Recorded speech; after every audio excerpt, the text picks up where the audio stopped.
Kamusta mga kadaks? For today's video ay isang panibagong adventure na naman ang inyong matutunghayan. Dahil panibagong kulay na naman ang ating uniform, ay meron na naman tayong panibagong sideline na susubukan. At ito nga ay ang Angkas Moto Taxi. Sa videong ito ay ipapakita ko sa inyo ang aking buong biyahe gamit nga itong bago nating pinasok na side hustle. Susubukan natin kung magkano ang possible highest income na pwede mong kitain sa loob lamang ng 4 na oras. Pero kung bago ka lang dito sa ating page o channel ay baka naman pwedeng makalambuin, pakipindot na lang ng follow at pakisubscribe ang ating channel. Maraming salamat mga tol. Wala nang patumpik-tumpok pa, simula na natin to.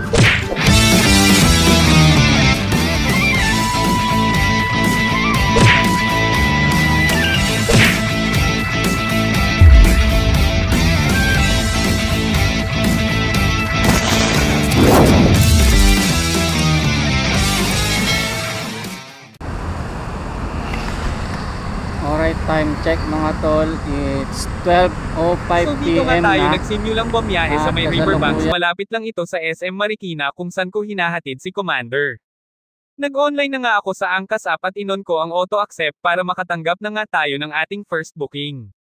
Sa kasamaang palad nga ay nakanselan agad tayo ng ating first booking, pero okay lang, normal naman na nangyayari Today yun. is Easter Sunday na mga tol.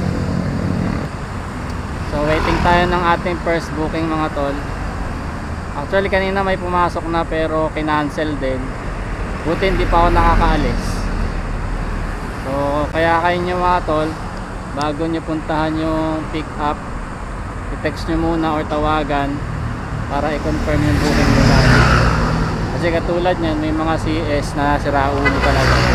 Nagbubook tapos kung kailan malapit na yung rider, saka sila nagka-cancel. Hindi ba naman mga bugok? So sayang yung oras mga tol. Kaya para sure kayo, siguraduhin nyo muna na confirm yung booking nila. Alright, so yung mga tol, wait tayo dito ng ating first booking. Alright, let's go. Makalipas nga ang 1 oras ay pinasukan din tayo ng ating first booking. Dito nga lang ang pick up nito sa may Santolan, kaya kinailangan ko pang umikot para ma-pick up si Madam, na mukhang pupunta ng simbahan sa dating ng kanyang pormahan. Hindi nga ako nagkamali dahil papunta nga talaga ng simbahan itong ating unang paghahatiran. Okay na sana ang aming usapan at masayang pagkikwentuhan, nang mapansin niyang mukhang mali ang aming pinatutunguhan. Kaya naman agad akong gumedli at tiniyak kung saan ba talaga ang nais niyang puntahan. Dito nadiskubre ko ngang mali ang tinatahak naming daan, dahil imbes na simbahan ay mukhang patungo kami sa gitna ng kawalan.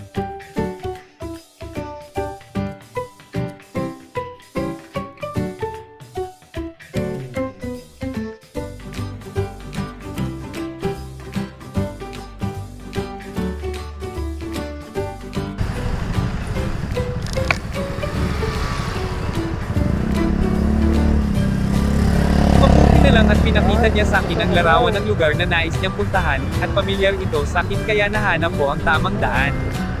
Mainis na sana ako dahil sa kanyang katangahan, pero buti na lang ay aking kinalmahan.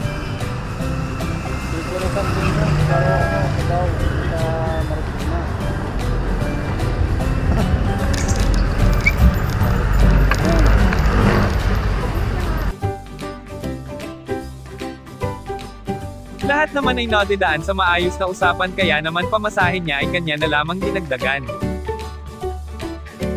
Heto nga't nakarating na kami, kahit na siya ay medyo nahuli, ay hindi niya ako masisi sapagkat ito'y kanyang pagkakamali. Sa takbo kong banayad, ay sakto lang din ang kanyang binayad.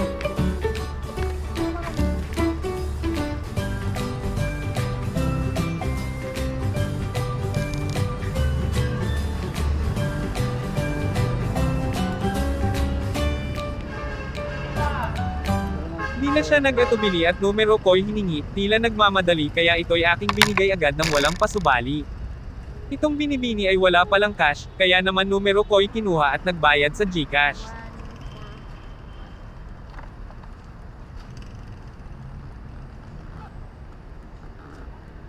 Ito po. Walang ano-ano'y agad itong nagtatakbo, nagpasalamat pa nga kahit huli na sa kanyang pagdalo. Wala pa hanggang ilang minuto at heto na naman tayo, panibagong pasahero ang bumungad sa app ko. Upang makasiguro, tinawagan ko muna ito, upang kumpirmahin na ang pasahero ko ay hindi multo. Apa. Sige sir, pahintayin na lang ako, pupunta na ako dyan. Sige po. Thank you. Yan Sa ang kabutihang dapat palad, mga tol. legit naman at walang sayad. Hindi nasasayang Kaya agad oras ko itong sa pinuntahan kahit discounted ang kanyang bayad. location. Tapos bigla lang nilang ika-cancel. Alright, let's go.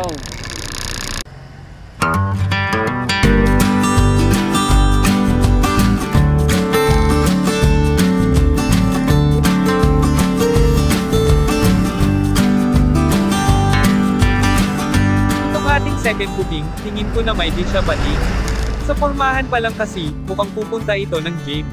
Hindi ko na nga pinatagal pa, at agad siya'y hinatid ko na.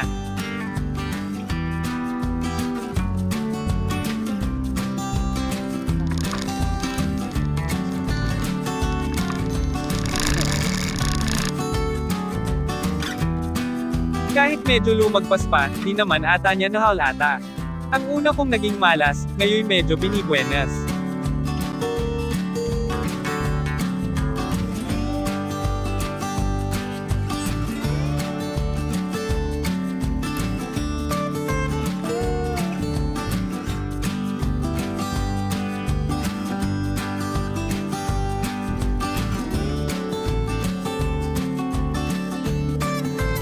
Dahil agad tayong may booking ng wala pang isang oras.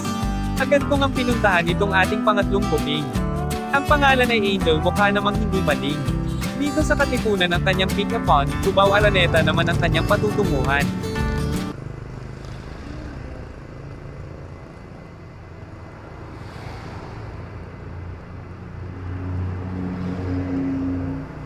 Sa aking pagmamadali, ay di sinasadyang ako'y nagkamali, sapagkat ang iniingatan niyang salamin, ay aking nasagi.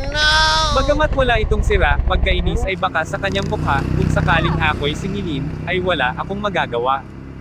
Mabuti na lang Anghel ang kanyang pangalan, dahil kung hindi malamang pulutin ako sa kangkungan.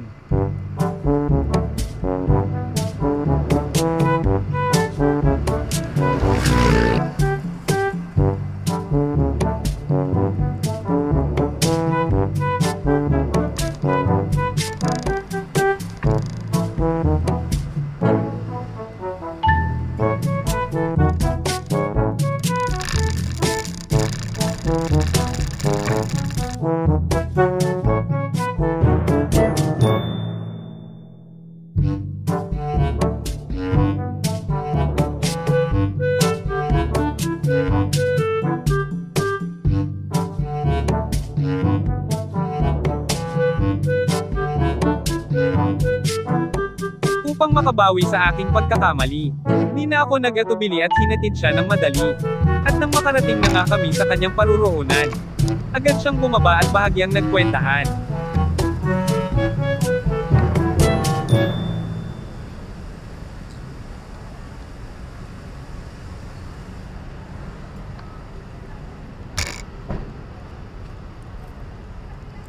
At eto ngay wala pang ilang oras.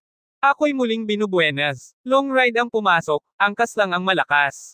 Mula dito sa Cubao, na madalas ako'y nilalangaw. Ang pumasok na booking, going to Taguig ang ending. Hindi na nga ako nag-atubili, at hinatid kong madali.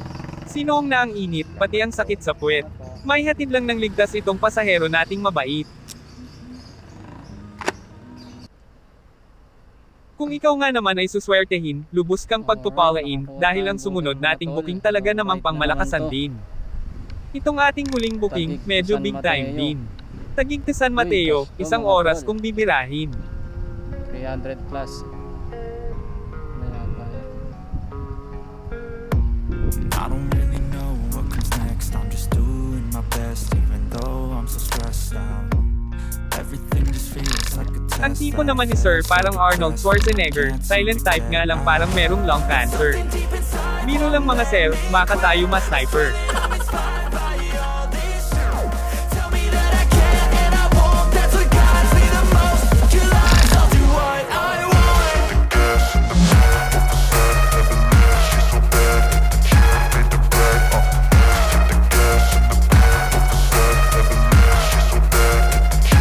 Sa haba ng biyahe namin para akong magkaka-hangover. Sa wakas ay nakarating din, sa haba ng tinakbo namin, tiyak na di ka mabibitin. Dito sa tabi ng kalye, ang ending ng aming biyahe, sulit naman dahil si customer ay galante. I'm inspired by thirst, I'm inspired by worth, I desire your worst.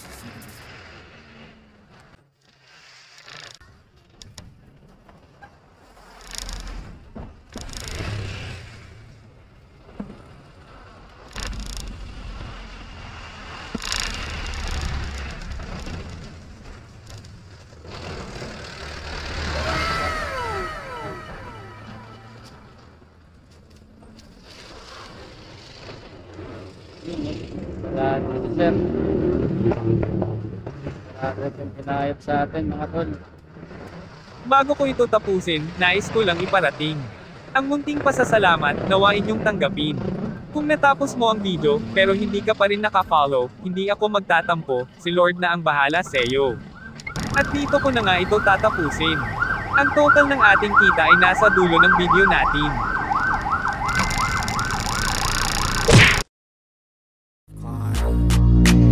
I ain't gonna give up. Got too little time, I'ma live up.